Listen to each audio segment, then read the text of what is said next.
చూడు ఎన్ని సంవత్సరాల నుంచి ఉంటున్నావు ఈడ? ఎవరు మేము పుట్టిందిడా పెరిగిందిడా ఇల్లు కట్టిందిడా పిల్లల కన్నదిడా కాపురం చేసిందిడా మా బతుకు తెరువేడా. మరి ఇప్పుడు ఇల్లు తీసేస్తా ఎట్లా తీసేస్తాడు ఆ తండ్రి ఎట్లా తీసేస్తాడు?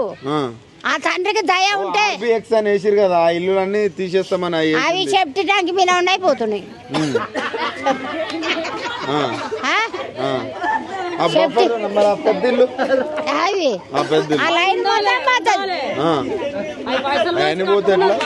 అవన్నీ పోతే ఎట్లా మరి అవన్నీ పోతాయి ఇల్లు?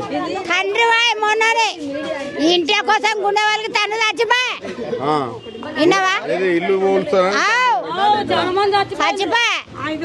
మూసి ఇలా ఇల్లు వచ్చి ఉన్నదా ముఖము వచ్చి చూడాలి ఇంకే.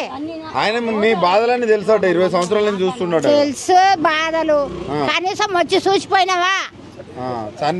అంటే ఇల్లు పోతుందని చనిపోయిన కూడా చూడడానికి రాలేదు. ఒక్కడే రోజు 5 సావులు అయినాయి వచ్చి చూసినావా? ఎందుకు మూసిలో ఇల్లు పోతాయి? 5 చచ్చిపోయారా? నిజమా? చచ్చిపోతుంటే కూడా ఆగనంటున్నారు. మీరు చెప్పండి పోయి మిమ్మల్ని తోలిస్తాను కదా. నేను చెప్తే ఏం తెలుస్తుంది? నీ ఇల్లు పోతే నువ్వు చెప్పాలి. ఎవరు? నువ్వు. నా ఇల్లు పోదు. ఎందుకు పోతుంది? ఏ లెక్కలో పోతుంది?